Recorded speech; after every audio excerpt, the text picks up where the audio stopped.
Bonjour, bienvenue sur Vox Africa, je suis Nancy Kawaya. Aujourd'hui, je m'entretiens avec le docteur Paul Fokam. Nous allons parler du questionnement. Le docteur Paul Fokam est professeur en leadership et stratégie et chercheur en sciences et culture africaine. Bonjour docteur. Bonjour.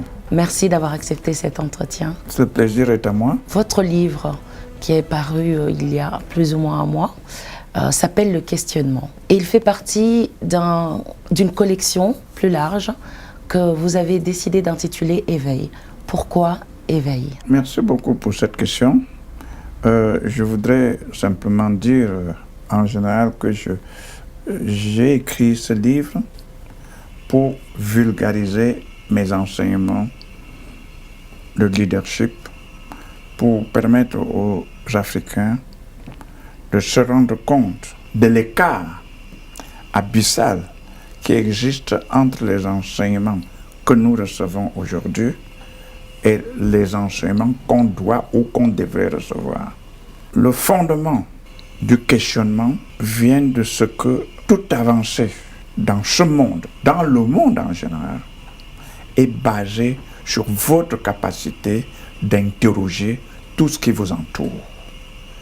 Or, nous avons jusqu'ici basé notre éducation sur l'accumulation de connaissances, en oubliant de toute façon que notre cerveau est limité et qu'il faudrait avoir des millions de cerveaux pour pouvoir accumuler les connaissances dans le monde. Or, le vrai enseignement, la vraie formation, c'est celle du questionnement. Or, il se trouve également que nous sommes les éducateurs, nous éducateurs en Afrique, je peux dire, nous sommes en fait des faux professeurs. Parce que nous enseignons ce que nous ne savons pas, ce que nous ne savons pas faire, et même si nous savons, nous ne savons pas ce qu'il y a. En raison de ce que nous ne nous interrogeons pas sur ce qu'il y a, sur ce qui devrait être, sur ce qu'il n'y a pas. Voilà la raison d'être fondamentale de ce qui est le questionnement. C'est en fait l'invitation à une réinvention de l'éducation en Afrique. D'abord par les parents, qui doivent accepter de répondre à toutes les questions de l'enfant. Ensuite, par l'éducateur, qui doit d'abord accepter de s'interroger sur lui-même, d'interroger son existence, et ensuite par la société, qui doit admettre que le questionnement est une nécessité absolue. Selon vous donc, puisque c'est une invitation à une rééducation, le questionnement devrait être, c'est d'abord votre première thématique, mais est-ce qu'elle devrait être la base de tout début, avant qu'on puisse changer quoi que ce soit sur le continent africain? On doit commencer par questionner? C'est la base de tout, de toute invention, c'est la base de tout changement, c'est la base de toute innovation, c'est la base, comme vous êtes une dame, de tout bon maquillage. Est-ce que ça sera suffisamment bien? Merci. Voilà. Merci. Vous avez bien compris. Puisque j'ai eu la chance d'avoir votre livre en main, je peux constater sur le livre, on est dans le questionnement, j'imagine être dans le thème, que la représentation du monde qu'on avait du monde par Mercator n'est pas celle que vous avez choisie pour votre couverture de livre. Pourquoi? Mais justement à cause du questionnement. Comment en êtes-vous arrivé à ça? Non, je suis arrivé à ça parce qu'un jour, je suis arrivé en Chine lors de l'une de mes conférences et je me suis présenté à l'université, China University of Technology. Et du coup, au mur, je vois la carte du monde. Une carte. On me l'a présentée. Et on m'a dit c'est la carte du monde. Je me suis interrogé, c'est comment cette carte du monde? Et je me suis aperçu que ça n'avait rien à voir avec la vôtre. Avec la mienne. Avec celle qu'on m'a imposée. Celle qu'on m'a donnée et ce qui est important, et ça, c'est le raisonnement du questionnement, ce que personne ne s'est jamais interrogé, y compris moi-même. Enseignant supérieur, je ne me suis jamais interrogé sur cette carte. Or, que ce soit son emplacement, sa dimension, tout est faux. Tout est faux. L'Afrique peut obligatoirement encaisser toute l'Europe, encaisser la Chine, encaisser même les États-Unis. Vous vous rendez compte que quand vous regardez sur la carte, la dimension est totalement fausse. Et ça, c'est l'élément de réveil. Réveillez-vous au moins les géographes qui enseignent, les faux professeurs que nous sommes, qui enseignons en Afrique. Il est important qu'on se réveille. Les faux parents que nous sommes, on doit se réveiller. Ce réveil doit se faire de l'éducation qu'on a reçue, comme vous dites, jusqu'ici, qui est une éducation dite... Récitation. Je vous le dis, c'est une éducation de récitation. De récitation. Oui. Très bien. Alors que l'éducation doit être une éducation de questionnement. Très bien. On doit apprendre à l'enfant à se questionner, parce que c'est parce qu'il pose des questions qu'il est capable, non pas de trouver des solutions, d'éveiller l'attention de tous ceux qui l'entourent pour une solution aujourd'hui ou demain. Quand on parle d'éducation ou de questionnement, pour revenir à la Genèse, notre éducation, on la tient de l'Occident. L'Occident se considère comme étant le vieux continent. Pourtant, on sait que la vie est née en Afrique. Comment est-ce que l'Europe ou l'Occident peut être le vieux continent, tout en n'étant pas en réalité, dans les faits, le vieux continent? Votre question a deux volets. Oui. L'éducation que nous recevons vient de l'Europe. La question qui se pose à moi, c'est est-ce que c'est la même éducation que l'Occident enseigne? Ma réponse est oui et non. L'Occident mélange les deux, le questionnement et la récitation. L'Occident, lorsque je parle de l'Europe, les États-Unis, c'est d'abord le questionnement. Donc, ce qu'on apporte chez nous, c'est un leurre. Ce n'est pas l'éducation, c'est l'asservissement mental. Donc, ça, c'est le premier volet de la question. C'est l'asservissement mental. Deuxième volet concerne justement la contradiction entre... Le vieux continent. Le vieux continent. Bon, mais je ne sais pas si vous voulez que je dise autre chose que de dire. Tout le monde sait que l'Afrique est le plus vieux continent. Mais, faites attention. Est-ce que ce n'est pas bien pour un vieux de dire que moi je suis un vieux? Est-ce que ce n'est pas bien pour un jeune de dire que non, vous vous amusez, moi je suis un vieux?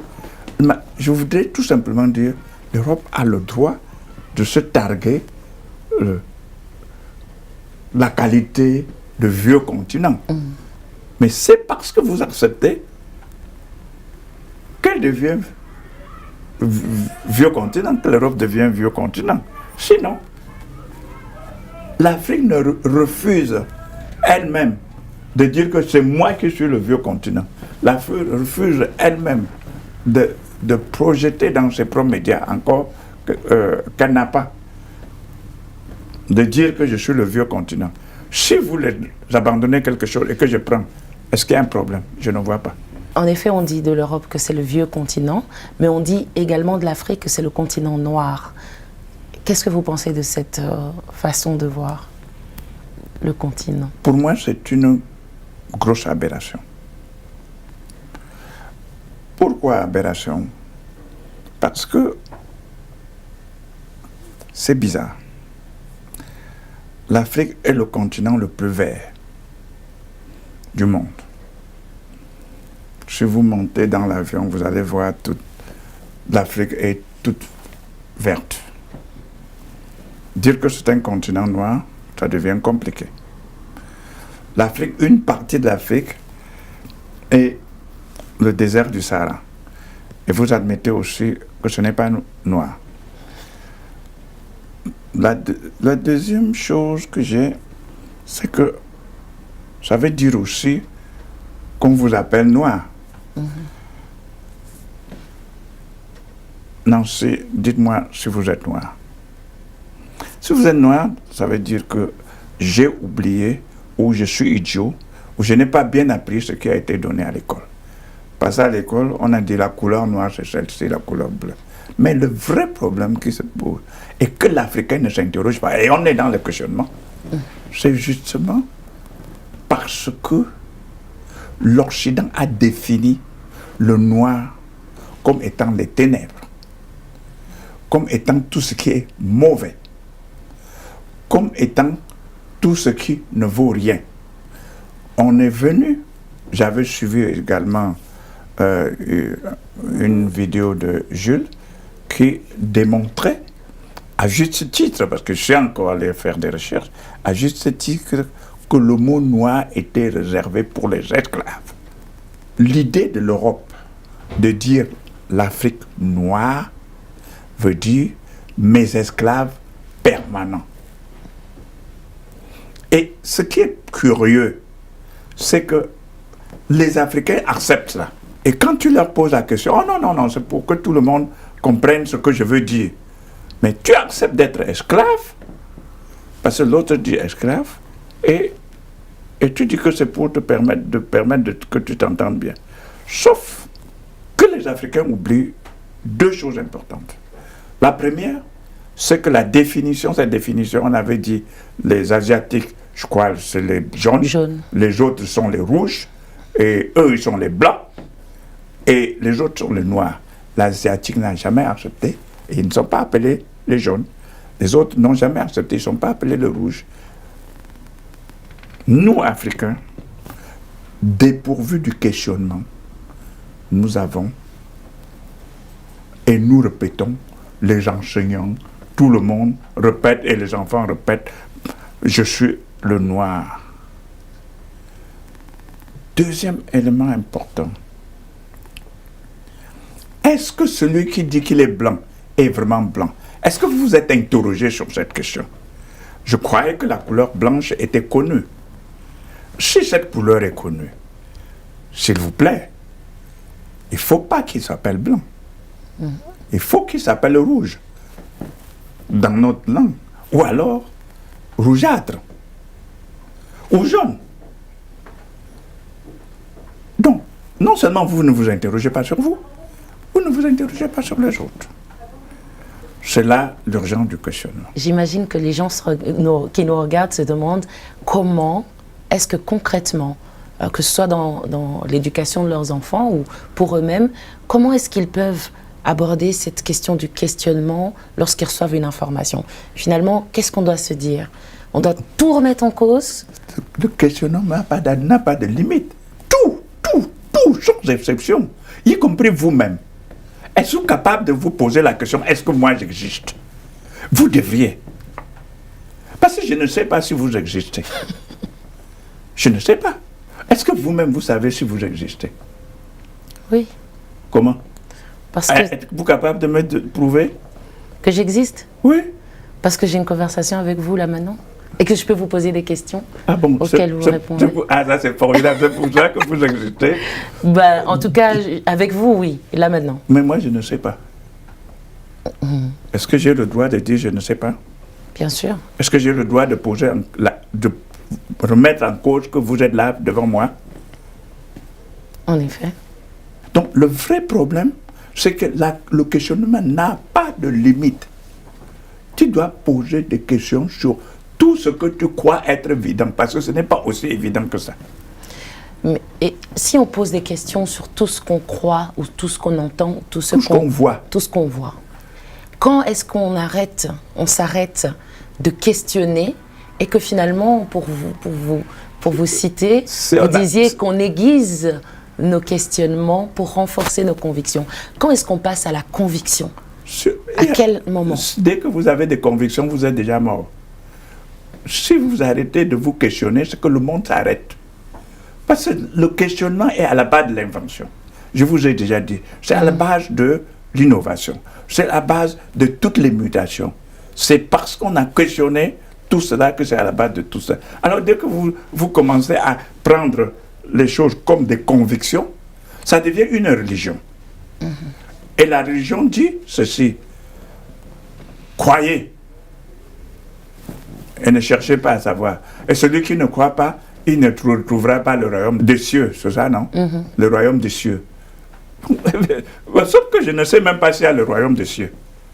Mais la religion dit aussi, celui qui ne doute pas pêche par orgueil.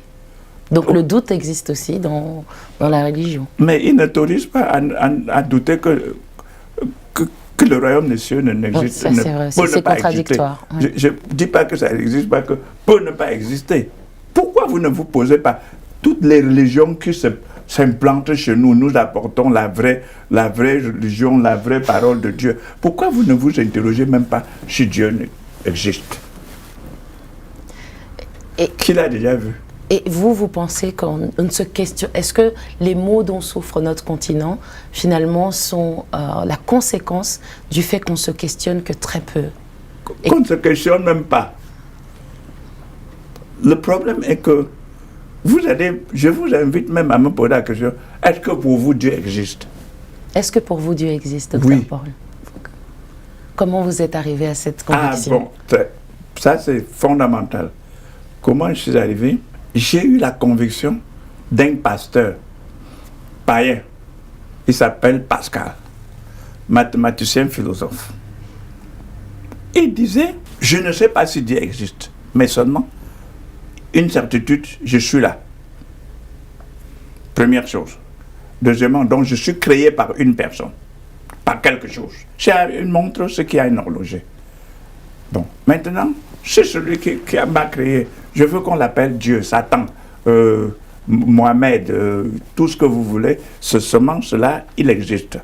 Vous avez au moins la conviction d'une façon que peut-être, et pas peut-être, vrai, très sûrement, quelqu'un vous a créé. Donc ce quelqu'un existe. Le problème ne se pose pas en termes de nom. Dieu, Satan, Jéhovah, et quoi encore, qu'est-ce que j'en sais tout. Si, pour reprendre ma langue, parce que Dieu dans ma langue, ça veut dire si. Ça veut dire si? Si, oui. Qu'est-ce que vous voulez dire par là? C'est Dieu. Ok. Oui. C'est dire que ça peut se trouver dans toutes les langues avec des noms différents. Alors,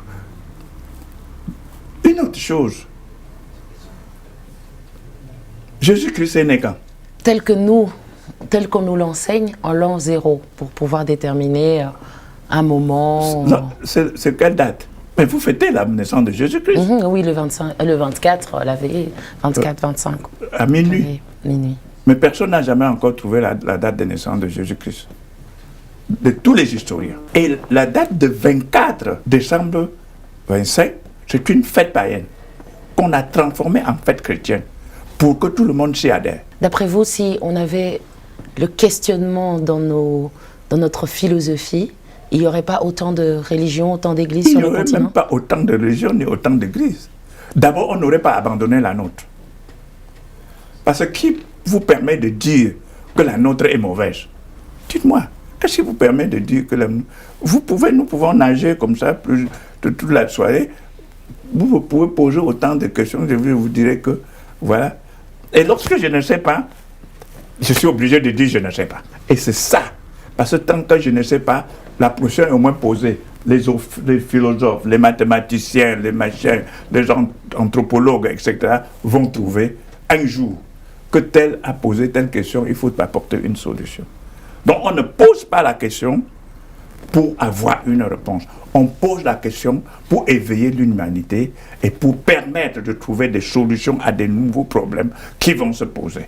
D'après ce que j'entends, donc on ne se questionne pas assez, mais est-ce que vous pouvez, avec quelques exemples, peut-être nous dire comment est-ce que cela nous affecte? Comment est-ce que cela affecte le continent, ce manque de questionnement? Ce manque de questionnement est la cause du retard de l'Afrique dans tous les compartiments.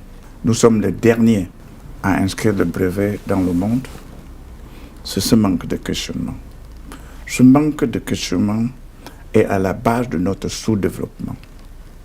Ce manque de questionnement est à la base de nos retards dans le développement de l'agriculture, dans nos recherches du sol et du sous-sol. Ce manque de questionnement est à la base de la diffusion des églises qui sont en fait des comptoirs marchands et non pas des églises qui vendent la parole de Dieu et non pas la vie éternelle, comme on dit par exemple. Ce manque de questionnement est fondamentalement rend l'Africain et les Afro-descendants dans une situation de complexe permanent qui l'empêche d'éclore.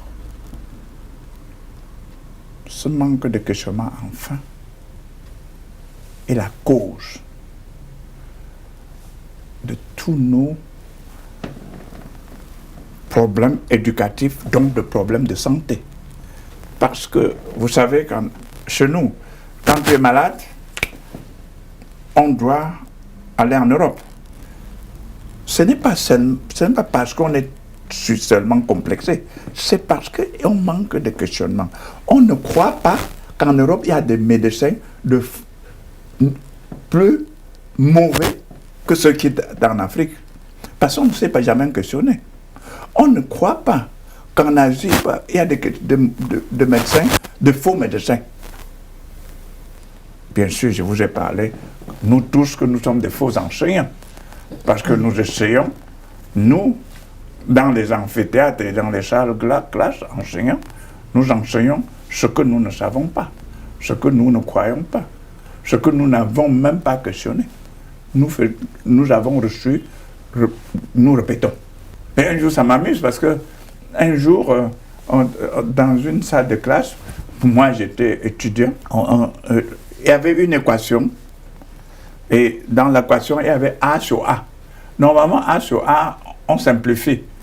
Et on a dit qu'on simplifie. Le professeur, on est comme ça à l'université, on a dit on simplifie A sur A. Le professeur a dit, ah non, Schubenter n'avait pas simplifié. Nous sommes mis à rire.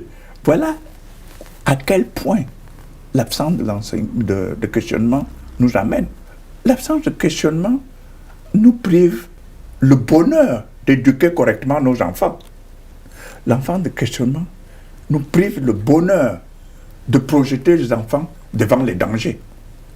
Parce qu'on croit que devant les dangers, il va tout de suite mourir. Or, on oublie une chose importante, que le jour où vous êtes né, vous êtes déjà condamné à mort.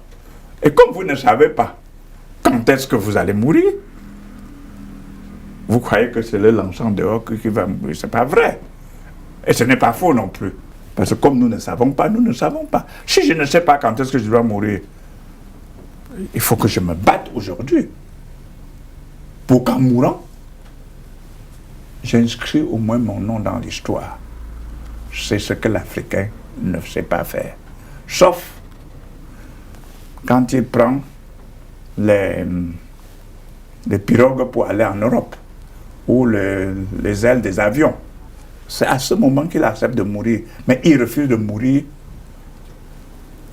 pour que chez lui, même, il vive. Il vive décemment. Voilà l'absence de questionnement qui nous amène presque à la situation bestiale.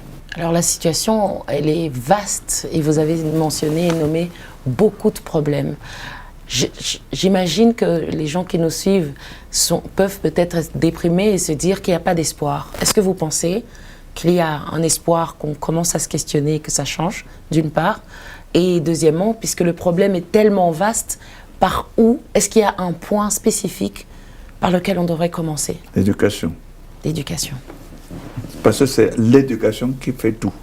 Vous savez, quand on arrive, même les chefs d'État, même dans votre famille, partout, quand ils sont là, ils disent je vais faire les réformes, je vais faire les réformes. Ils ne commencent pas par la réforme de l'éducation, ils ne vont nulle part. Et quand je dis réforme de l'éducation en Afrique, il n'y a pas une réforme à faire pour l'éducation, il y a l'invention. d'une éducation adaptée à l'Afrique. Ce n'est pas la réforme. Parce que je ne vois pas ce qu'on va réformer. Donc, il y a un point, c'est l'éducation. Ce qui veut dire qu'on doit attendre au moins 3 générations pour vivre ce changement. Pourquoi? Si on focalise sur l'éducation, le questionnement, le temps que les enfants grandissent, occupent l'espace dans les sociétés, vous savez comme moi qu'en Afrique, les chefs sont souvent nos aînés, plus âgés. Si vous avez un enfant de 7 ans, permettez-moi, commencez à le questionner, ou commencez à répondre à toutes ces questions. Cet enfant-là lui-même va vous transformer. Donc, dans l'espace de 10 ans, peut-être on peut s'attendre à un grand changement si on commence. Absolument. 10 en ans. 10 ans, on a tout changé. On te dit simplement de ne plus jamais accepter ceci comme vrai. Ceci est marron. En principe, selon ce que j'ai appris à l'école, c'est marron. Mais je ne sais pas si c'est vraiment marron. Qu'est-ce qui m'empêche de dire ça? Alors, je suis certaine que tout le monde se dit, mais finalement, le questionnement, où est-ce qu'il mène à l'inaction? Parce qu'on ne fait que questionner. Quand est-ce qu'on a la conviction qu'on peut poser un acte, passer à l'action? Alors, il y a un auteur qui a dit, de toute question jaillit une lumière. Et j'ajoute, tu ne te serviras de cette lumière que si tu sais questionner. Est-ce que vous avez compris? Docteur, en termes simples, est-ce que vous pourrez nous dire de quoi il s'agit quand vous parlez de lumière, finalement, dans le questionnement? On dit que de toutes les questions jaillit une lumière. Et je dis précisément que la lumière ne sera utile que si tu l'as questionné. Ça veut dire que ton rôle, pour que tout se recherche en toi, ton rôle c'est de dire, est-ce que c'est bien une lumière? Si oui, qu'est-ce que je peux en faire? Sinon, où est-ce que je vais aller trouver une lumière? Voilà ce que vous devez retrouver. Donc questionner Donc, et même les réponses qu'on obtient. Ce qui veut dire en clair, dans tout, toute question, il y a toujours quelque chose qu'on peut tirer. Maintenant, si tu manques la possibilité du questionnement, tu ne vas rien tirer. En réalité, est-ce que la fin d'un questionnement, c'est l'action? Bien sûr que oui. Donc on sait qu'on est arrivé au bout de notre questionnement lorsqu'on peut prendre action. Lorsqu'on agit et qu'on interroge Son l'action. agissement. Ok. Et qu'on agit encore et on interroge l'action. Donc en fait, le bout, je ne sais pas. Le bout, c'est la mort, comme vous avez dit. Donc Exact. la fin des questions, c'est quand il n'y a Parce plus que de vie. toute action, tout aboutissement de votre action doit être interrogé. Tout. Est-ce que c'est bien? Je suis content, je suis satisfait, mais est-ce que c'est vrai? Est-ce que je ne pouvais pas ne pas être plus satisfait? Merci, docteur Fokam, d'avoir accepté Mon plaisir. cet entretien. Vous qui nous avez suivis, j'espère que vous avez compris que le questionnement s'arrête avec la mort. L'Afrique n'est pas noire. La carte du monde telle que vous la connaissez n'est pas la vraie représentation du monde, et bien encore d'autres vérités, d'autres réponses qui viennent du questionnement incessant que le docteur Fokam vous invite à adopter comme mode de vie. Si, comme pour moi, cet épisode vous paraît trop court, n'hésitez pas à vous procurer le livre « Le questionnement » qui fait partie de la collection « Éveil » du docteur Paul Fokam. Merci à vous, à très vite.